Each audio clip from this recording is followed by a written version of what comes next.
I found out that Sunny Pines HOA was building 96 luxury homes on my inherited farmland. But when I dug up my grandfather's original property surveys, it turned out that their entire development was actually on my legal property. Can you imagine their surprise when I revealed this during one of their community meetings? I never expected to have to fight for land that already belonged to me. Last March, I inherited my grandfather Joe's 200-acre farm outside of Meadow Creek. This land had been in our family for generations, but I lived far away in the city, caught up in a busy job that kept me from visiting as often as I should have. Then, one Tuesday morning, my phone rang at 6 a.m. It was Mrs. Thompson, Grandpa's neighbor for 40 years. "They're building houses on your property," she said, her voice trembling with anger. "A big yellow machine started digging yesterday. You need to come quick." At first, I thought maybe she was mistaken, that construction workers had mistakenly crossed a boundary. But knowing Mrs. Thompson, I realized she wouldn't exaggerate. The Sunny Pines people put up signs everywhere. They're planning almost 100 houses where your east fields used to be. That was all I needed to hear. I quickly packed a suitcase and hit the road, driving way over the speed limit to Meadow Creek. 5 hours later, I turned onto the dirt road leading to Grandpa's farmhouse. The path felt different now, disturbed by the sounds of heavy machinery. Dust clouds rose above the trees as I reached the hill overlooking the eastern section of the property. My heart sank when I saw it. A fleet of bulldozers and excavators tearing into the soil where Grandpa had once grown corn and soybeans. Workers in hard hats scurried around, marking spots with bright orange spray paint. A large sign near the road announced, "Future home of Sunny Pines East, 96 luxury homes starting at $450,000. I parked my car and approached a woman standing apart from the workers. Dressed in spotless beige pants and a crisp white blouse, she appeared out of place in the dusty environment. Her hair looked perfect, and she held a clipboard while talking on her phone. Once she finished her call, I asked, "Excuse me, what's happening here?" She glanced at me as if I were interrupting her day, then replied in a practiced tone, "We're preparing for residential development. I'm Diane Reynolds, president of the Sunny Pines Homeowners Association." She extended a hand, but it lacked any warmth. I ignored her gesture and responded, "This is my land. My grandfather Joe Miller owned this farm, and he passed away recently." Diane's smile didn't quite reach her eyes.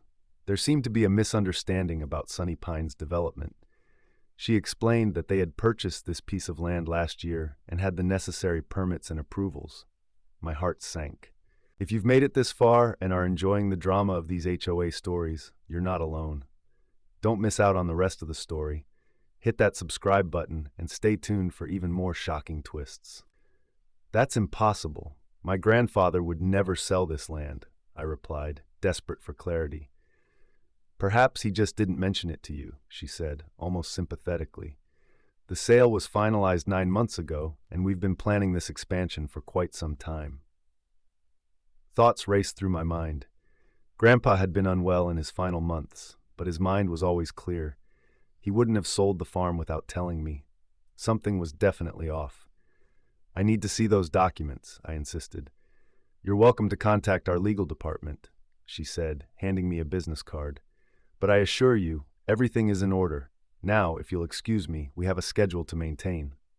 With that, she turned away, already dialing another number. I stood there, feeling more helpless, as machines continued to tear into the earth that had nourished my family for generations. When I returned to the farmhouse, Mrs. Thompson was on the porch with a glass of iced tea, her expression worried. "They started showing up with measuring tools about 3 months ago," she explained. "Your grandpa was furious. He kept saying they had no right, that they were trying to steal what wasn't theirs." "Did he ever mention selling any land?" I asked, desperation creeping into my voice. "Never. Joe swore this farm would stay in your family forever." Mrs. Thompson's eyes glistened with unshed tears. "The day before he went to the hospital for the last time, he was going through his old office. He said he needed to find something important to protect the farm. Grandpa's office had remained untouched since his passing. I hadn't been able to face it during my brief visit for the funeral, but now the need for answers surged within me. The room was filled with the scent of pipe tobacco and old books. Shelves lined the walls, packed with farming almanacs, family photo albums, and decades of meticulously kept records. My grandfather had tracked everything: rainfall amounts, crop yields, equipment repairs, all in his neat handwriting. Where would he have kept the property records? The filing cabinet seemed like a logical place to start. I opened the top drawer, rifling through folders organized by year, but there was nothing about land sales or Sunny Pine. Time slipped away as I searched, and night fell, leaving me squinting at faded documents under the soft glow of the lamp. Just when I was about to give in to fatigue, I noticed a loose floorboard under the desk. Curious, I pressed it with my foot, and it shifted slightly. Kneeling down, I pried it open with a letter opener and discovered what lay inside. In a small, hidden space, there was a metal box. A key hung from a nail on the underside of the desk, and inside the box, I discovered some important papers. Among them were the deed to the farm, Grandpa's will naming me as his heir, and several old surveys of the property. However, what caught my eye the most was a letter in Grandpa's handwriting. The letter started with a warning. "If you're reading this, then someone's trying to take what's ours." My hands trembled as I took in his words. Grandpa explained that for years, developers had been eyeing his land, pressuring him to sell. Even in his final months, someone from Sunny Pines had visited repeatedly. The man claimed he only needed a simple signature for a road easement and brought different papers each time. "I never signed away my land," Grandpa wrote firmly. "If they say I did, it's a lie. Look at the original survey from 1910 and compare it to what's recorded at the county now. The truth is in the boundaries." Intrigued, I dug deeper into the box and found the original survey. It revealed property lines that extended far beyond what I had realized. Grandpa's farm was nearly 280 acres, not the 200 acres listed in the current records. That night, sleep eluded me as I spread the papers across the kitchen table, comparing the old survey to newer maps. Something unsettling had happened over the decades. The eastern boundary had shifted, reducing our land. It wasn't just the area under construction. According to these documents, we owned land where part of Sunny Pines already stood. By dawn, I knew I had to act. My first step was to find a lawyer and understand exactly what Diane Reynolds and her HOA were planning. If they thought they could take something from my family, they were in for a surprise. I folded Grandpa's letter and tucked it in my pocket, whispering to the empty room, "I won't let you down." Little did Diane know, she hadn't just crossed a grieving grandchild. She had walked into a trap set by a man who had planned ahead, even from the grave. I couldn't shake the urgency.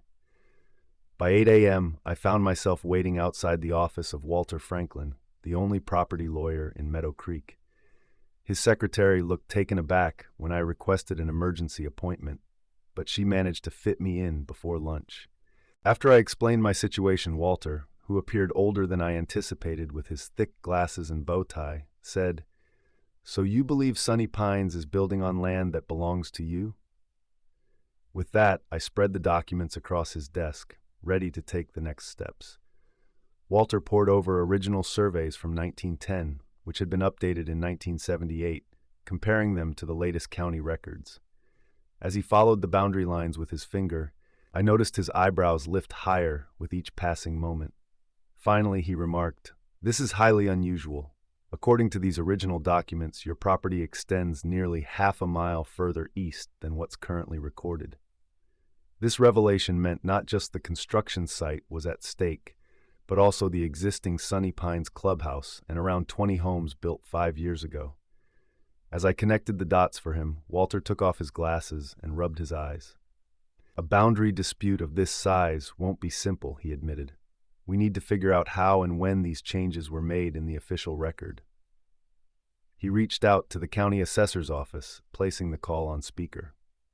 After navigating through various departments, we stumbled upon something alarming. In 1984, a minor adjustment, a 10-foot easement for utilities, had been recorded. However, in 1997, the records showed a significant change, shrinking the property by nearly 80 acres. The documentation was slim, just a form with a signature that barely resembled my grandfather's. He would have been in the hospital that month, I mentioned, checking the date. He had a triple bypass surgery. There's no way he could have signed this. Walter's expression grew serious. That could be considered fraud, he noted, but I felt a weight of uncertainty. How do we prove it after all these years? I asked what our next steps should be. First, we need to file for an emergency injunction to stop construction. Then we can petition the court to recognize the original boundaries based on the historical surveys, he explained. We'll also need a professional surveyor to verify these old maps. While Walter prepared the emergency filing, I felt the urgency to gather more evidence. I drove to the county records office and asked for everything they had on the Sunny Pines Development Company. Hours later, I found myself in a quiet corner of the library, surrounded by stacks of public records. What I uncovered was revealing. Sunny Pines wasn't just a neighborhood. It was a complicated web of LLCs and holding companies. The same 6 names kept cropping up: Diane Reynolds, her husband Thomas Reynolds, County Commissioner James Harris, Planning Board Director Mark Wilson, and 2 others I didn't recognize. Then I discovered a particularly interesting document from just 3 months prior, a loan approval for $16 million to finance Sunny Pines East, with the land itself listed as collateral. My land. I quickly snapped photos of everything with my phone and headed to my next destination, the offices of the Meadow Creek Gazette, our local newspaper. Tanya Williams, the editor of the newspaper, recognized my grandfather's name right away when I spoke with her about my investigation into possible fraud involving key local officials. I can't publish serious accusations without solid proof, she cautioned me, but I'm willing to explore the approval process behind this development. It did seem to happen unusually quickly. Back at the farmhouse, I found Mrs. Thompson chatting with another elderly neighbor. When I mentioned Diane Reynolds, Mr. Grayson's demeanor changed instantly. "That woman is the reason I sold my house," he said, bitterness creeping into his voice. The HOA fined me every week for landscaping they said was unapproved. I'd been growing those tomatoes for 20 years. Then they claimed my workshop broke some rule they just invented. The fines piled up until I couldn't afford to fight back. I asked how many others faced the same situation. "At least a dozen folks sold their homes in the last 5 years, all for less than market value," he replied, "and always to companies connected to those Sunny Pines people." A clear pattern emerged: target vulnerable landowners, press them with fines and regulations, and ultimately force them to sell for pennies on the dollar. Then, they could develop the land and reap significant profits. My grandfather had nearly been their latest victim, but he had managed to stay one step ahead. Just then, my phone rang. It was Walter Franklin, the judge. "The court granted our emergency injunction," he informed me. "Construction has to stop immediately until the hearing next week. But brace yourself, this is about to get messy."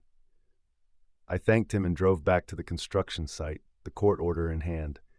When I arrived, the workers were finishing up for the day, but Diane's sleek black SUV was still parked near the site office. As I approached, I noticed she was on the phone as usual, but her expression turned chilly when she spotted me. "Construction stops now," I announced, handing her the court order. "Legal boundaries are currently in dispute." She looked over the document, her confident demeanor faltering for just a moment. "This is absurd. We have all the necessary approvals based on fraudulent boundaries. I have the original surveys," she retorted. But I saw a flicker of uncertainty in her eyes before it was replaced by a steely resolve. "This little stunt will cost you," she said quietly, her tone sharp. I wasn't intimidated. I knew the names tied to dozens of business filings, the $16 million in loans secured with stolen land, and the county officials who were rushing approvals for projects they secretly profited from. I hadn't planned to share how much I knew, but the expression on her face made it worthwhile. Diane's perfectly manicured hand gripped her phone tightly, her knuckles turning white. "You're making a mistake," she said sharply. "Let's be reasonable. What if you considered a generous offer for the remaining farmland? 7 figures, immediate payment." "I'm not interested," I replied. Diane's smile returned, more confident now. "Everyone has a price. Think about it. You don't even live here. Why do you care about some old dirt?" "This old dirt has been in my family for 4 generations. "It's not for sale." I turned to leave, feeling the heat of her stare on my back. Just as I reached my car, she called out, "Commissioner Harris is my husband's golf partner. Judge Evans comes to my dinner parties. You think your injunction will hold? You're nobody in this town." As I drove away, her words lingered in my mind. She was right about one thing. I was an outsider. But she had overlooked a critical point. My grandpa had lived in Meadow Creek his entire life. He knew everyone and was respected, even by those who disagreed with him. He left me more than just land. Back at the farmhouse, I returned to his office. If he had anticipated this fight, what else had he prepared? I searched diligently, examining every folder and notebook. In an album labeled Community Picnic 2018, I discovered dozens of photos of him with neighbors, local business owners, and families he had known forever. Each photo bore names on the back. These weren't just snapshots, they were connections, people who might stand with me against Sunny Pines. Suddenly, my phone buzzed with a text from an unknown number. "Parking violation at your property, fine $500. It included a photo of my car parked at Grandpa's farm, my own property. This was how it began, the pattern Mr. Grayson had described, harassment by paperwork. But unlike before, I was now aware of their tactics. I also had something they didn't expect, Grandpa's secret weapon, still hidden among his files, just waiting for the right moment. As night fell over the farm, I sat on the porch where Grandpa used to tell stories during my summer visits. The eastern fields were quiet now, with construction equipment abandoned due to the court order. But this was only the beginning. Tomorrow, Diane would mobilize her connections, and the real fight would begin. What she didn't realize was that I'd found more than just memories. While going through my grandfather's hidden box, I stumbled upon some surprising documents. These papers not only questioned boundary changes, but also pointed out who had altered them, when, and for what reason. Diane believed she was simply dealing with a grandchild trying to hold on to sentimental land. Little did she know, she was confronting the meticulous legacy of my grandfather, who had carefully recorded every questionable deal and approval for years. While everyone thought he was just a stubborn old farmer, he was quietly building a case against them. Now, all I had to do was let them walk right into the trap he set. My heart raced as I pushed open the glass doors of the Sunny Pines Community Center. Tonight was the night I had been preparing for over the past few weeks. Inside, nearly 100 people were gripping folding chairs, eagerly discussing new tennis courts and fancy streets, sipping punch from small plastic cups. At the front of the room, Diane Reynolds stood confidently in her bright red blazer, pointing at colorful images of impressive houses on a screen. "Just imagine the swimming pool with its waterfall feature," she exclaimed, beaming at the crowd. "Our homes will be worth so much more once these new neighbors move in." The audience cheered and clapped, unaware that what I had in my folder could change everything. Taking a deep breath, I walked down the center aisle. "Excuse me," I called out, ensuring that I had everyone's attention. "I need to speak about this development." Diane's smile flickered for a moment before she forced it back on. "We will take questions after the presentation," she replied, her tone dismissive. "This can't wait," I insisted, stepping up onto the small stage. Facing the attentive crowd, I introduced myself. "My name is Alex Morgan, and my grandfather owned Willow Creek Farm for 60 years. Diane interrupted. "Yes, we're very grateful to finally develop that eyesore." Murmurs spread through the room, and I could feel the tension rise. I opened my folder and pulled out the first document. "This is the original land survey from 1910, I said, lifting it high. "And here's the updated survey from 1978. I held up another paper. "According to these legal documents, my grandfather's land extends 80 acres further east than what current county records show." Turning to the HOA board members seated behind the podium, I placed copies of the documents in front of each of them. "Put simply," I continued, "you're building on land that legally belongs to me, and it's not just the new development. According to these boundaries, 20 existing homes as well as your clubhouse are sitting on my property too." The voices in the room rose sharply as people stood up, creating a chaotic scene. "This is ridiculous," Diane shouted, clutching a survey in her hand. "We have permits. We've sold many lots, and construction has already begun. While her face grew redder, I remained calm. Your permits are based on incorrect property lines, I replied. I filed papers with the court to halt all building immediately. Gerald Fisher, the balding treasurer of the Homeowners Association, examined the documents with increasing worry. Diane, he whispered loudly enough for the microphone to pick up, these boundary markers match the old creek bed. They appear legitimate. She snatched the papers from him. This is obviously some scheme to scam us. We'll fight this nonsense. You're welcome to try, I said, producing one last document. But here's something important. According to these legal boundaries, your house, Diane, sits entirely on land that legally belongs to me. The room fell silent as a wave of realization washed over everyone. 20 families suddenly understood that they might not own the land beneath their homes. A man in the back stood up. Are you saying we might lose our houses? Before I could respond, Diane slammed her hand on the podium and declared, This meeting is over. Everyone out. The board needs to discuss this privately. As people left, murmuring anxiously, a younger woman approached me. I'm Rachel Winters, she said, her voice trembling. I just invested my life savings into a lot in the new section. What happens to me? I hadn't anticipated facing the human impact so directly. I'm not trying to hurt ordinary people, I told her. This is about correcting a mistake. Just then, Diane moved closer, her voice low but intense. Don't listen to a word she's saying, she hissed. You have no idea who you're dealing with. I built Sunny Pines from the ground up. No one is taking it from me. Her threat lingered in the air as she stormed off, leaving me alone in the now empty room. Through the windows, I could see groups of worried homeowners in the parking lot. My phone buzzed with a message from Mr. Wallace. How did it go? I replied, They know now. Get ready for their next move. What I didn't say was how unsettled I felt. I had ignited a conflict, but I wasn't sure I was ready for the aftermath. These weren't just paper lots. They were homes and dreams built on my grandfather's stolen land. Diane Reynolds was determined not to lose everything without a fight. I jolted awake to the sound of engines outside my grandfather's farmhouse. Bright lights flooded through the windows, and as I made my way to the porch, I saw 3 white SUVs parked in a row, with Sunny Pine Security emblazoned on their doors. Uniformed men stood by the vehicles, and one stepped forward to hand me a thick envelope. This is a cease and desist notice from the Sunny Pines Homeowners Association, he said flatly. You are ordered to withdraw all claims against the development or face legal action. I ripped open the envelope. Inside was a letter stating that my documents were fake and accusing me of trying to commit fraud. They demanded I pay for damages to the community's reputation.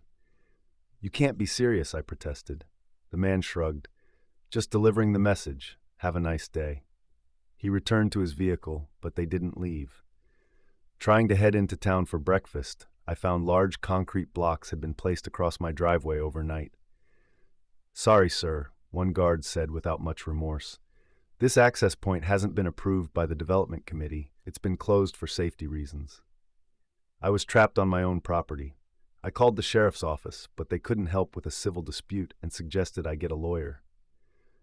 Just then my phone rang. Diane's name appeared on the screen, even though I hadn't given her my number.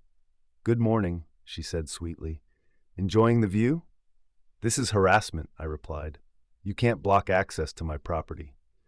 According to county records, real ones, your driveway crosses Sunny Pines draft common areas. We're within our rights to control access, she explained. You know those records are wrong, I argued. She laughed. Let me explain how this works. The county commissioner plays golf with my husband every Sunday. The building inspector's daughter works for my real estate company, and the water department supervisor lives in Sunny Pines. My stomach dropped as she continued. By tomorrow, your farmhouse will have at least 15 code violations, and your water might get shut off due to maintenance issues. Local contractors won't return your calls because they know better than to cross me. That's illegal, I insisted. That's small-town politics, she replied. You can't win this. But I'm reasonable. Drop your claims, sign over the disputed acres, and this all goes away. I'll even throw in a nice payment for your trouble. I mentioned to her, it's always about money. Think it over. You have until tomorrow. After we hung up, I found myself staring at my phone and then out at the security vehicle that remained parked outside. Just as Diane had indicated, a county inspector showed up in the afternoon. He assessed the farmhouse and pointed out issues with nearly everything: the wiring, the septic system, and the railings on the porch. He handed me a list of violations that would cost a lot of money to resolve, all flagged for immediate attention. As he departed, another truck pulled in. Workers began putting up signs along my property line, announcing the future development of Sunny Pines East Luxury Living. To add to my frustrations, my water pressure dropped to a mere trickle. When I contacted the utility company, they informed me that maintenance work was underway, but they couldn't provide any timeline for repairs. Even trying to order pizza for dinner turned into a hassle. The delivery driver called to say he couldn't locate my address, although that had never been an issue before. I felt as though my support system was gradually unraveling. That night, I sat on the porch in the dark, watching the security lights sweep across the fields where my grandfather had once grown corn. I could see the bulldozers waiting silently in the distance, poised to continue dismantling his legacy. Suddenly, my phone lit up with a message from Mr. Wallace. They had filed a countersuit, claiming my documents were forged, and a court date was set for 3 months from now. In the meantime, they would continue their construction. 3 months seemed like an eternity. By then, half-built houses would loom over what was once my home. I scrolled through my contacts to see if anyone might be able to assist me. One name stood out: Janet Rivera, a reporter for the local newspaper. We had gone to high school together, but I hadn't reached out in years. Just as I began to contemplate calling her, headlights emerged on the long driveway. A car carefully navigated around the concrete barriers and approached my house. I stiffened, uncertain about what trouble Diane was sending my way next. The car parked, and out stepped Gerald Fisher, the HOA treasurer who had reviewed my documents at the meeting. "I shouldn't be here," he said nervously, glancing back at the distant security vehicles. "Why are you here?" I asked.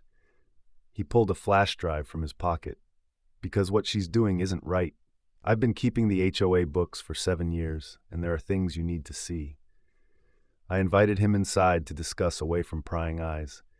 At my kitchen table, he opened his laptop and revealed the financial records. "Diane and the board have been treating the HOA funds as if they were their personal money," he explained. "There are strange fees that disappear, contracts given to family members, and reserve funds funneled into private businesses." It raised a lot of questions. "Can you show me proof?" I asked. Gerald replied, "I'm not the only frustrated homeowner. Many of us are tired of her strict rules and control." He pointed to a spreadsheet. "Look at these special assessments from last year. Each homeowner paid $2,000 for road repairs, but the actual costs were only half that amount. The rest is just gone. That's theft." I nodded in agreement, feeling the weight of his words. He continued, "And there's more. Remember those 20 homes on your land? The residents have been complaining about drainage issues for years. Diane keeps promising solutions, but nothing's done. Now we understand why. She knew those houses might not even belong to the HOA."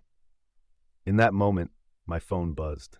I received texts from unfamiliar numbers. "We support you against Diane," read a message from the Millers at 42 Sunny Pine Lane. They were fined $500 for planting vegetables instead of flowers. Then came a message from the Jackson family, mentioning that their children's playground equipment had been removed without notice and that they wanted to join our fight. The Rodriguez family reached out too. Gerald smiled faintly. "I might have shared your number with a few friends." For the first time in this struggle, I felt a glimmer of hope. Diane may have power and connections, but it was clear she also made enemies along the way. "We need a strategy," I said, feeling determined, "and I think I know where to begin." As Gerald drove off, carefully avoiding the security vehicles, I noticed a light rain starting to fall on the unfinished houses nearby. Diane thought she could pressure me into giving up, but instead, she had unknowingly helped me gather the support I needed for this fight. Tomorrow would be a new day. I wouldn't remain on the defensive anymore. My grandfather always said, "The best trap isn't one your enemy walks into. It's one they help you build without realizing it."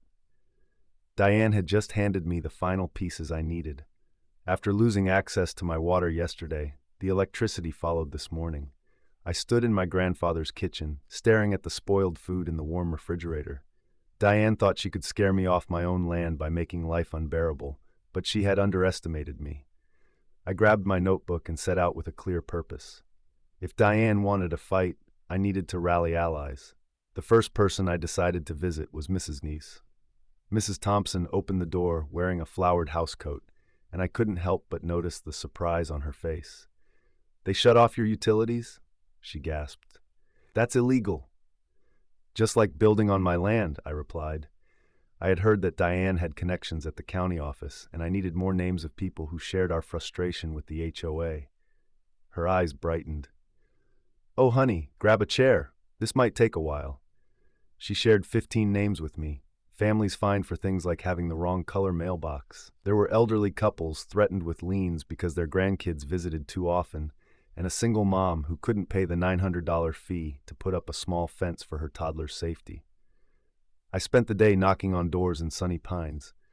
Initially, people were hesitant to chat, but when I showed them my property documents, their fear began to fade. Hope took its place.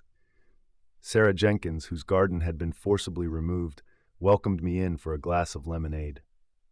Diane made my husband dig up our tomato plants because she said vegetables weren't aesthetically pleasing, she shared, her hands shaking with anger. We got hit with a $500 fine. My husband works 2 jobs already. The Patel family had spent $3,000 battling the HOA over a porch swing, and the Johnsons were struggling because they couldn't paint their front door the color they wanted.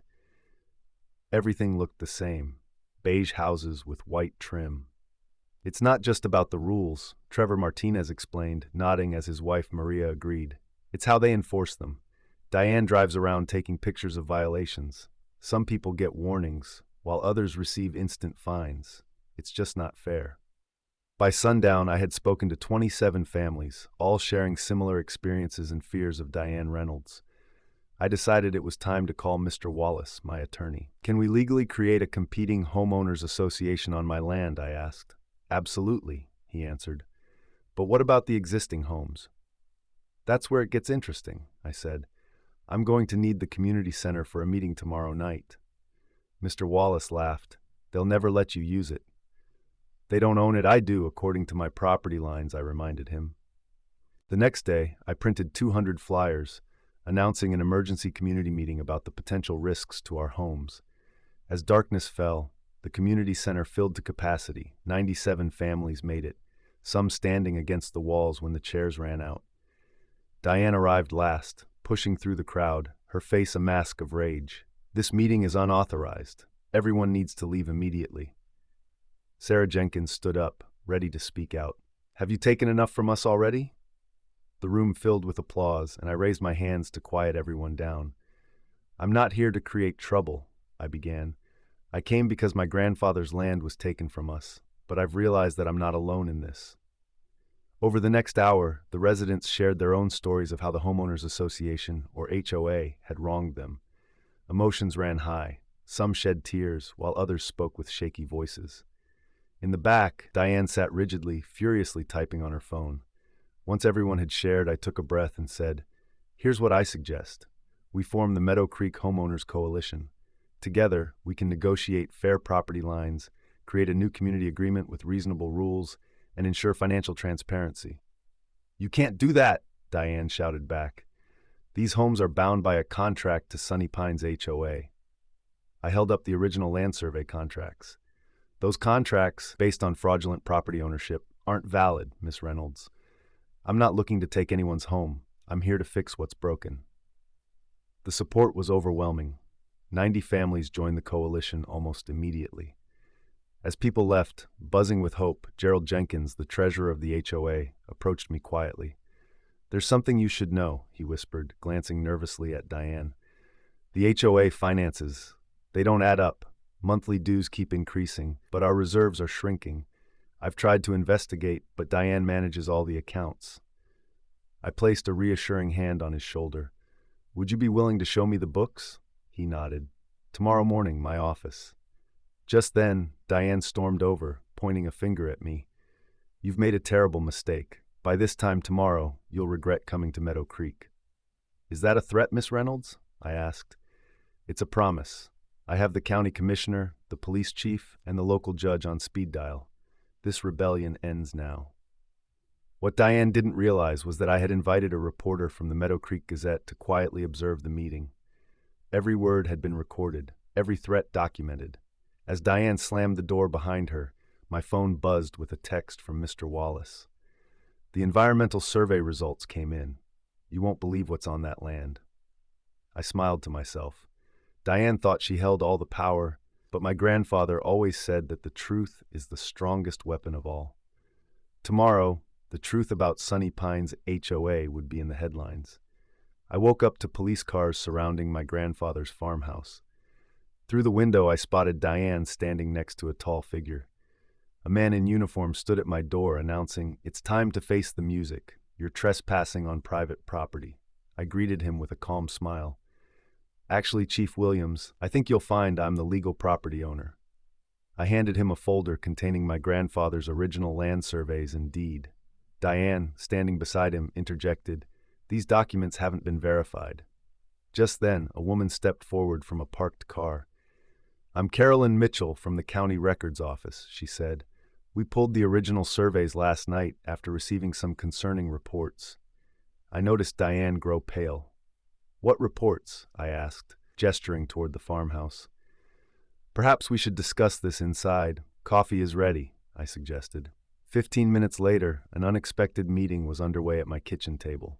The police chief, the county records clerk, my attorney Mr. Wallace, and Diane, who was trying to maintain her composure but was clearly anxious, filled the room. "Let's look at the facts," Carolyn began, spreading maps across the table. The original property lines were recorded incorrectly in 1973. This entire area, including the existing Sunny Pines homes and the new construction, legally belongs to the Richard estate. The police chief whistled softly. "That's quite a mistake." "Not a mistake," Mr. Wallace clarified quietly. "We have evidence suggesting the boundary change was deliberate." "That's ridiculous," Diane exclaimed, slamming her hand on the table. "This is a scam to extort money from hard-working homeowners." I decided to shift gears. "Speaking of money," I said, sliding another folder toward the police chief, "Gerald Jenkins provided these financial records yesterday. They detail 3 years of Sunny Pines HOA accounts." As he flipped through the pages, I noticed his expression grow serious. "Ms. Reynolds, can you explain why $27,000 in homeowner dues was transferred to Sunshine Consulting LLC? "That's our legitimate management company," she replied, her tone defensive. "Registered to your son-in-law," I pointed out, "along with 4 other companies, all linked to your family members that charge the HOA for services like landscaping, security, maintenance, and legal counsel." The chief closed the folder, looking at Diane. "Miss Reynolds, we're going to need you to come down to the station." "This is absurd. Do you know who I am? My husband plays golf with Judge Harrington every Sunday." As the chief escorted a protesting Diane out, Carolyn turned to me. "What happens now? Those people's homes?" "I have no intention of evicting anyone," I assured her, "but the construction needs to stop until we can properly survey the wetlands." By the afternoon, construction had halted, and local news vans lined the street outside my farmhouse. My phone rang constantly, filling the air with the buzz of inquiries and updates. Worried homeowners reached out to me, prompting a town hall meeting that evening at the local high school auditorium. It was the only place large enough to accommodate nearly 400 people. The room was filled with homeowners, construction workers facing job loss, county officials, and curious locals. A mix of fear and frustration was palpable in the air. Taking a deep breath, I approached the microphone. "Hello, my name is Richards. This land belonged to my grandfather, and I'm here not to create problems but to honor his legacy." Before I could continue, voices erupted from the crowd. "What about our homes? We'll sue. My life savings are tied up in that house." To calm the growing tension, I raised my hands and said, "Please, I'm not here to take anything from you. In fact, I want to propose a solution that helps us all." Slowly, the room quieted down. "First, all existing homeowners will receive proper legal deeds. No one will lose their home," I explained, and relief murmured through the audience. "Second, the The new development will be redesigned to protect the wetlands my grandfather valued. These wetlands aren't just swamps, they are vital habitats and provide natural flood protection for our area. I advanced to the next slide, showcasing my grandfather's environmental studies. These wetlands shelter 3 endangered species. Building on them isn't just wrong, it's against federal law. A man stood up, concern evident on his face. I invested my life savings in the new section. What happens to that? His question was completely valid. We're setting up a property exchange program. Anyone who bought in the protected area can swap for a comparable lot in the redesigned development. This way, no one will lose their investment. For the next hour, I shared my vision for a community that harmonized homes with nature, offered transparent governance, and implemented reasonable rules and fair fees that would genuinely benefit everyone. Toward the end, Sarah Jenkins took the microphone. I've lived under Diane's rules for 8 years. I couldn't paint my door blue, couldn't grow tomatoes, and my kids couldn't play outside after 7 p.m. due to noise ordinances. She scanned the crowd. Is that really the kind of community we want? By the meeting's conclusion, we had over 300 signatures backing the new Meadow Creek Community Association. Even some of Diane's former supporters, including Gerald, stepped forward to assist in resolving the financial issues. The next 6 months were challenging. Diane hired costly lawyers who employed every tactic to challenge our claims, but the evidence was on our side. She ultimately decided to accept a plea deal for the financial fraud charges. Fast forward a year, and I find myself on my grandfather's porch, observing children riding their bikes past colorful houses. Nearby, the community garden is thriving, with Sarah's tomatoes reaching impressive heights as neighbors exchange gardening tips. Behind me, what used to be Grandpa's farmhouse has now become our community center, a hub for classes, meetings, and celebrations happening nearly every day. The wetlands are preserved thanks to a conservation easement, complete with walking trails and informative signs about the local plants and animals. Mrs. Thompson joins me on the porch, offering a glass of lemonade. "Your grandfather would be so proud," she says, gesturing toward the construction site where work has resumed. The new development plan features smaller homes, more green spaces, and solar panels on every roof. As we chat, I pull out an old notebook I found while cleaning his study, Grandpa's journal from 3 decades ago. He fought against the original developers back then when they first wanted to build on the wetlands. Mrs. Thompson smiles and recalls, "He always used to say you're just like him, stubborn when it comes to standing up for what's right." In the distance, a blue heron rises from the protected marsh, gliding over the neighborhood where people now coexist harmoniously with nature. Sometimes, the best way to address wrongdoing isn't just about punishing someone, it's about guiding them towards a better path. Diane's Homeowners Association may have tried to take my land, but in doing so, they unknowingly gifted me something far more precious.